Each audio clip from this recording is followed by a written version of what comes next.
श्रीसूर्यस्तोत्रम्। देवा ऊचुः नमस्ते ऋक्स्वरूपाय सामरूपाय ते नमः। यजुः स्वरूपरूपाय साम्नां धामवते नमः। ज्ञानैकधामभूताय निर्धूततमसे नमः। शुद्धज्योतिः स्वरूपाय विशुद्धायामलात्मने। वरिष्ठाय वरेण्याय परस्मै परमात्मने। नमोऽखिलजगद्व्यापी स्वरूपायात्ममूर्तये। इदं स्तोत्रवरं रम्यं श्रोतव्यं श्रद्धया नरैः। शिष्यो भूत्वा समाधिस्थो दत्त्वा देयं गुरोरपि। न शून्यभूतः श्रोतव्यमेतत्तु सफलं भवेत्। सर्वकारणभूताय निष्ठायै ज्ञानचेतसाम्। नमः सूर्यस्वरूपाय प्रकाशात्मस्वरूपिणे। भास्कराय नमस्तुभ्यं तथा दिनकृते नमः। सर्वरिहेतवे चैव संध्याज्योत्स्नाकृते नमः। त्वं सर्वमेतद्भगवन् जगदुद्भ्रमता त्वया। भ्रमत्या विद्धमखिलं ब्रह्माण्डं सचराचरम्। त्वदंशुभिरिदं स्पृष्टं सर्वं संजायते शुचि। क्रियते त्वत्करः स्पर्शा जलादीनां पवित्रता। होमदानादिको धर्मो नोपकाराय जायते। तावद्यावन्न संयोगी जगदेतत्त्वदंशुभिः। ऋचस्ते सकला ह्येता यजुष्येतानि चान्यतः। सकलानि च समानि निपतन्ति त्वदङ्गतः। ऋङ्गयस्त्वं जगन्नाथ त्वमेव च यजुर्मयः। यतः साममयश्चैव ततो नाथ त्रयीमयः। त्वमेव ब्रह्मणो रूपं परं चापरमेव च। मूर्तामूर्तस्तथा सूक्ष्मः स्थूलरूपस्तथा स्थितः। निमेषकाष्ठादिमयः कालरूपः क्षयात्मकः। प्रसीद स्वेच्छया रूपं स्वतेजः शमनं कुरु। देवा ऊचुः नमस्ते ऋक्स्वरूपाय सामरूपाय ते नमः। यजुः स्वरूपरूपाय साम्नां धामवते नमः। ज्ञानैकधामभूताय निर्धूततमसे नमः। शुद्धज्योतिः स्वरूपाय विशुद्धायामलात्मने। वरिष्ठाय वरेण्याय परस्मै परमात्मने। नमोऽखिलजगद्व्यापी स्वरूपायात्ममूर्तये। इदं स्तोत्रवरं रम्यं श्रोतव्यं श्रद्धया नरैः। शिष्यो भूत्वा समाधिस्थो दत्त्वा देयं गुरोरपि। न शून्यभूतः श्रोतव्यमेतत्तु सफलं भवेत्। सर्वकारणभूताय निष्ठायै ज्ञानचेतसाम्। नमः सूर्यस्वरूपाय प्रकाशात्मस्वरूपिणे। भास्कराय नमस्तुभ्यं तथा दिनकृते नमः। सर्वरिहेतवे चैव संध्याज्योत्स्नाकृते नमः। त्वं सर्वमेतद्भगवन् जगद्दुद्भ्रमता त्वया भ्रमत्याविद्धमखिलं ब्रह्माण्डं सचराचरं त्वदंशुभिरिदं स्पृष्टं सर्वं संजायते शुचि क्रियते त्वत्करः स्पर्शा जलादीनां पवित्रता होमदानादिको धर्मो नोपकाराय जायते तावद्यावन्न संयोगी जगदेतत्त्वदंशुभिः ऋचस्ते सकला ह्येता यजुष्येतानि चान्यतः सकलानि च समानि निपतन्ति त्वदङ्गतः ऋङ्गयस्त्वं जगन्नाथ त्वमेव च यजुर्मयः यतः साममयश्चैव ततो नाथ त्रयीमयः त्वमेव ब्रह्मणो रूपं परं चापरमेव च मूर्तामूर्तस्तथा सूक्ष्मः स्थूलरूपस्तथा स्थितः निमेषकाष्ठादिमयः कालरूपः शयात्मकः प्रसीद स्वेच्छया रूपं स्वतेजः शमनं कुरु देवा ऊचुः नमस्ते ऋक्स्वरूपाय सामरूपाय ते नमः यजुः स्वरूपरूपाय साम्नां धामवते नमः ज्ञानैकधामभूताय निर्धूततमसे नमः शुद्धज्योतिः स्वरूपाय विशुद्धायामलात्मने वरिष्ठाय वरेण्याय परस्मै परमात्मने नमोऽखिलजगद्व्यापी स्वरूपायात्ममूर्तये इदं स्तोत्रवरं रम्यं श्रोतव्यं श्रद्धया नरैः शिष्यो भूत्वा समाधिस्थो दत्त्वा देयं गुरोरपि न शून्यभूतः श्रोतव्यमेतत्तु सफलं भवेत् सर्वकारणभूताय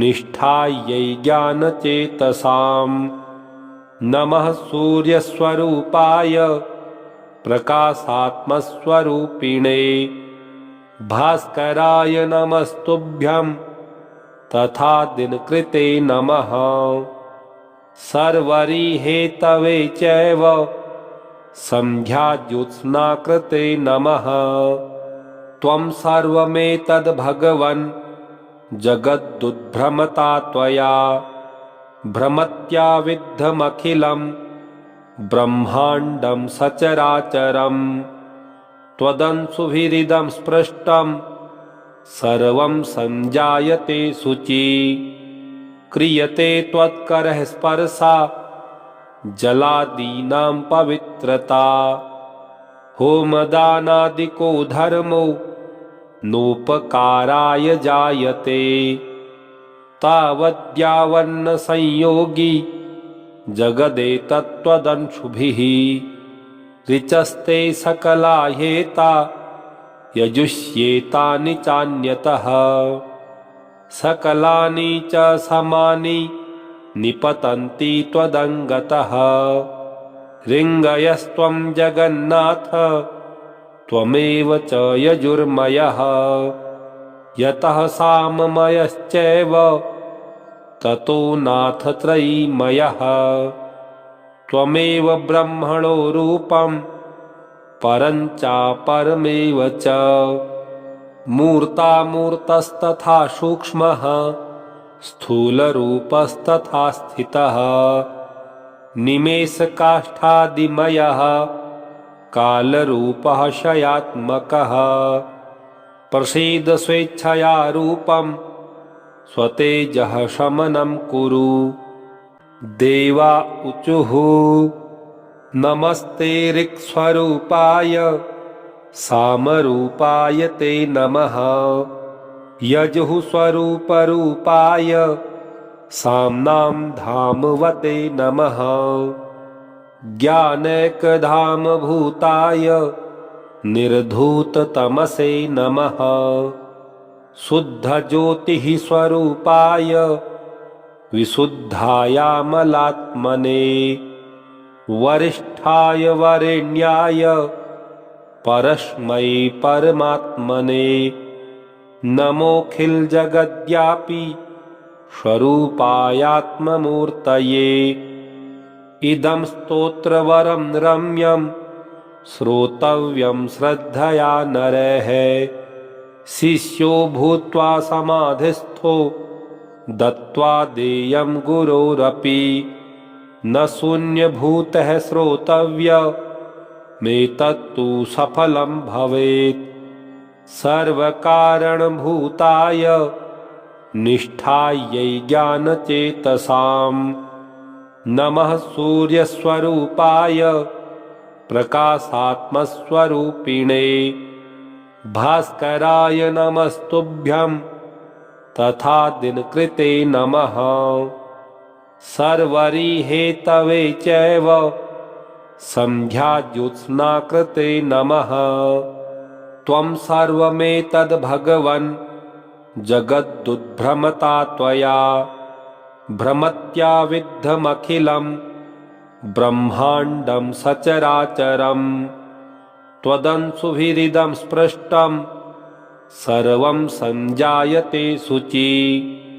क्रियते त्वत्करः स्पर्शा जलादीनां पवित्रता। होमदानादिको धर्मो नोपकाराय जायते। तावद्यावन्न संयोगी जगदेतत्त्वदंशुभिः।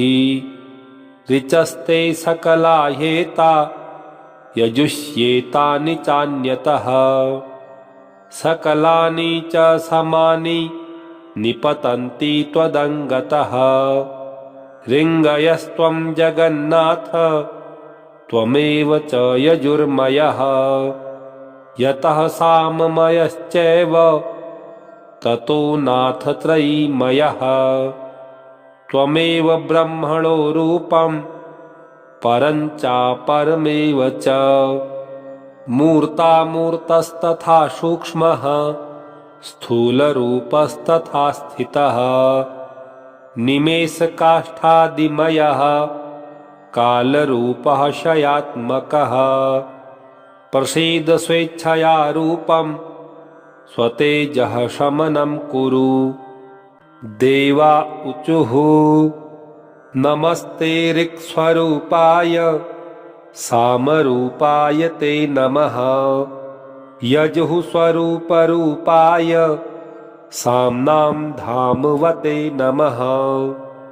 ज्ञानैकधामभूताय निर्धूततमसे नमः। शुद्धज्योतिः स्वरूपाय विशुद्धायामलात्मने। वरिष्ठाय वरेण्याय परस्मै परमात्मने। नमोऽखिलजगद्व्यापी स्वरूपायात्ममूर्तये। इदं स्तोत्रवरं रम्यं श्रोतव्यं श्रद्धया नरैः। शिष्यो भूत्वा समाधिस्थो दत्त्वा देयं गुरोरपि। न शून्यभूतः श्रोतव्यमेतत्तु सफलं भवेत्। सर्वकारणभूताय निष्ठायै ज्ञानचेतसाम्। नमः सूर्यस्वरूपाय प्रकाशात्मस्वरूपिणे। भास्कराय नमस्तुभ्यं तथा दिनकृते नमः। सर्वरिहेतवे चैव संध्याज्योत्स्नाकृते नमः। त्वं सर्वमेतद्भगवन् जगदुद्भ्रमता त्वया। भ्रमत्याविद्धमखिलं ब्रह्माण्डं सचराचरम्।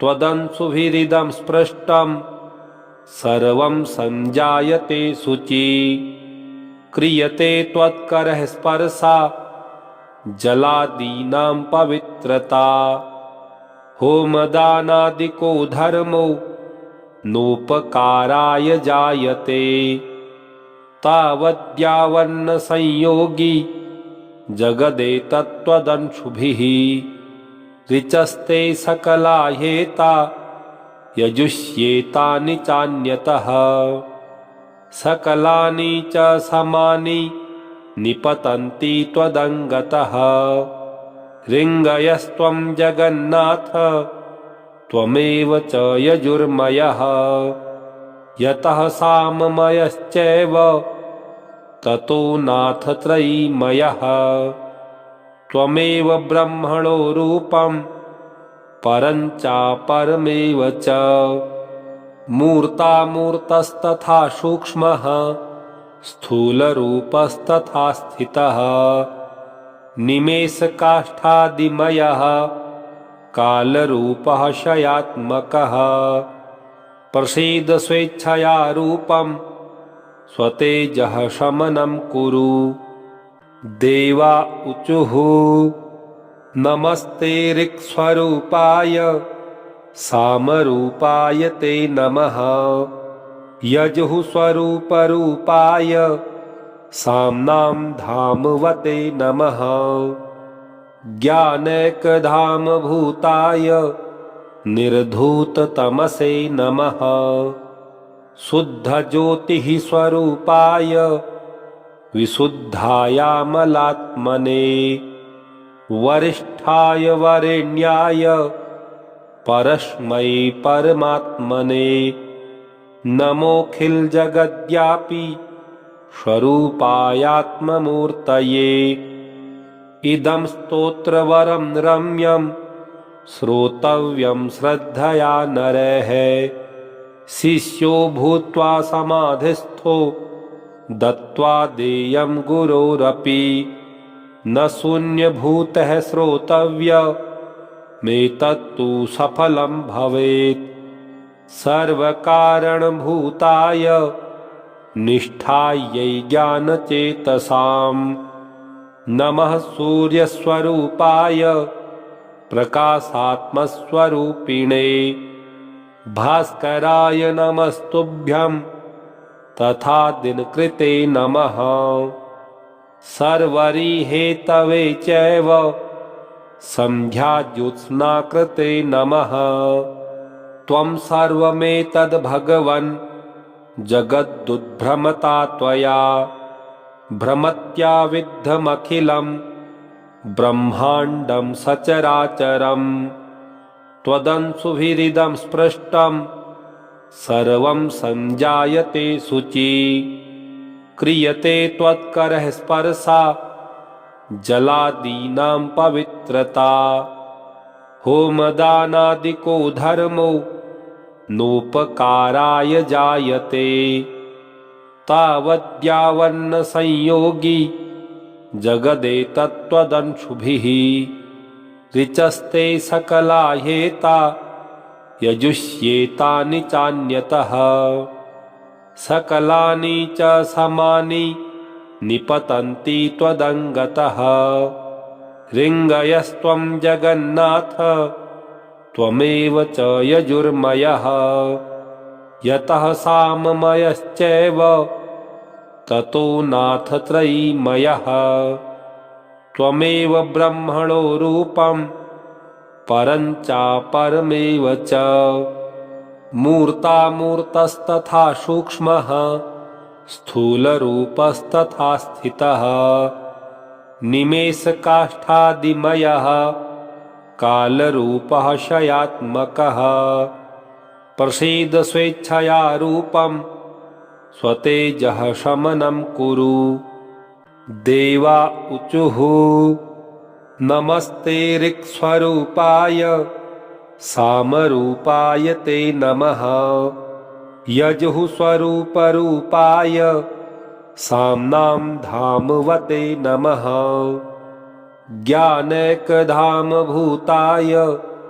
निर्धूततमसे नमः शुद्धज्योतिः स्वरूपाय विशुद्धायामलात्मने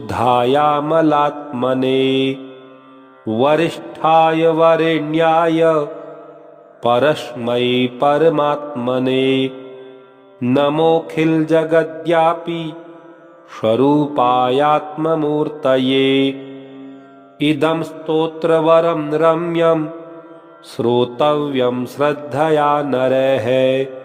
शिष्यो भूत्वा समाधिस्थो दत्त्वा देयं गुरोरपि न शून्यभूतः श्रोतव्यमेतत्तु सफलं भवेत्। सर्वकारणभूताय निष्ठायै ज्ञानचेतसाम् नमः सूर्यस्वरूपाय प्रकाशात्मस्वरूपिणे भास्कराय नमस्तुभ्यं तथा दिनकृते नमः। सर्वरिहेतवे चैव सन्ध्याज्योत्स्नाकृते नमः। त्वं सर्वमेतद्भगवन् जगदुद्भ्रमता त्वया भ्रमत्या विद्धमखिलं ब्रह्माण्डं सचराचरं त्वदंशुभिरिदं स्पृष्टं सर्वं सञ्जायते शुचि क्रियते त्वत्करः स्पर्शा जलादीनां पवित्रता होमदानादिको धर्मो नोपकाराय जायते तावद्यावन्न संयोगी जगदेतत्त्वदंशुभिः ऋचस्ते सकलाह्येता यजुष्येतानि चान्यतः सकलानि च समानि निपतन्ति त्वदङ्गतः ऋङ्गयस्त्वं जगन्नाथ त्वमेव च यजुर्मयः यतः साममयश्चैव ततो नाथ त्रयीमयः त्वमेव ब्रह्मणो रूपं परं चापरमेव च मूर्तामूर्तस्तथा सूक्ष्मः स्थूलरूपस्तथा स्थितः निमेषकाष्ठादिमयः कालरूपः शयात्मकः प्रसीद स्वेच्छया रूपं स्वतेजः शमनं कुरु। देवा ऊचुः नमस्ते ऋक्स्वरूपाय सामरूपाय ते नमः। यजुः स्वरूपरूपाय साम्नां धामवते नमः। ज्ञानैकधामभूताय निर्धूततमसे नमः। शुद्धज्योतिः स्वरूपाय विशुद्धायामलात्मने वरिष्ठाय वरेण्याय परस्मै परमात्मने नमोऽखिलजगद्व्यापी स्वरूपायात्ममूर्तये। इदं स्तोत्रवरं रम्यं श्रोतव्यं श्रद्धया नरैः। शिष्यो भूत्वा समाधिस्थो दत्त्वा देयं गुरोरपि न शून्यभूतः श्रोतव्यमेतत्तु सफलं भवेत्। सर्वकारणभूताय निष्ठायै ज्ञानचेतसाम् नमः सूर्यस्वरूपाय प्रकाशात्मस्वरूपिणे भास्कराय नमस्तुभ्यं तथा दिनकृते नमः। सर्वरिहेतवे चैव सन्ध्याज्योत्स्नाकृते नमः। त्वं सर्वमेतद्भगवन् जगदुद्भ्रमता त्वया भ्रमत्या विद्धमखिलं ब्रह्माण्डं सचराचरं त्वदंशुभिरिदं स्पृष्टं सर्वं सञ्जायते शुचि क्रियते त्वत्करः स्पर्शा जलादीनां पवित्रता होमदानादिको धर्मो नोपकाराय जायते तावद्यावन्न संयोगी जगदेतत्त्वदंशुभिः ऋचस्ते सकला ह्येता यजुष्येतानि चान्यतः सकलानि च समानि निपतन्ति त्वदङ्गतः ऋङ्गयस्त्वं जगन्नाथ त्वमेव च यजुर्मयः यतः साममयश्चैव ततो नाथ त्रयीमयः त्वमेव ब्रह्मणो रूपं परं चापरमेव च मूर्तामूर्तस्तथा सूक्ष्मः स्थूलरूपस्तथा स्थितः निमेषकाष्ठादिमयः कालरूपः शयात्मकः प्रसीद स्वेच्छया रूपं स्वतेजः शमनं कुरु देवा ऊचुः नमस्ते ऋक्स्वरूपाय सामरूपाय ते नमः यजुः स्वरूपरूपाय साम्नां धामवते नमः ज्ञानैकधामभूताय निर्धूततमसे नमः शुद्धज्योतिः स्वरूपाय विशुद्धायामलात्मने वरिष्ठाय वरेण्याय परस्मै परमात्मने नमोऽखिलजगद्व्यापी स्वरूपायात्ममूर्तये इदं स्तोत्रवरं रम्यं श्रोतव्यं श्रद्धया नरैः शिष्यो भूत्वा समाधिस्थो दत्त्वा देयं गुरोरपि न शून्यभूतः श्रोतव्यमेतत्तु सफलं भवेत् सर्वकारणभूताय निष्ठायै ज्ञानचेतसाम् नमः सूर्यस्वरूपाय प्रकाशात्मस्वरूपिणे भास्कराय नमस्तुभ्यं तथा दिनकृते नमः सर्वरिहेतवे चैव संध्याज्योत्स्नाकृते नमः त्वं सर्वमेतद्भगवन् जगदुद्भ्रमता त्वया भ्रमत्या विद्धमखिलं ब्रह्माण्डं सचराचरं त्वदंशुभिरिदं स्पृष्टं सर्वं संजायते शुचि क्रियते त्वत्करः स्पर्शा जलादीनां पवित्रता होमदानादिको धर्मो नोपकाराय जायते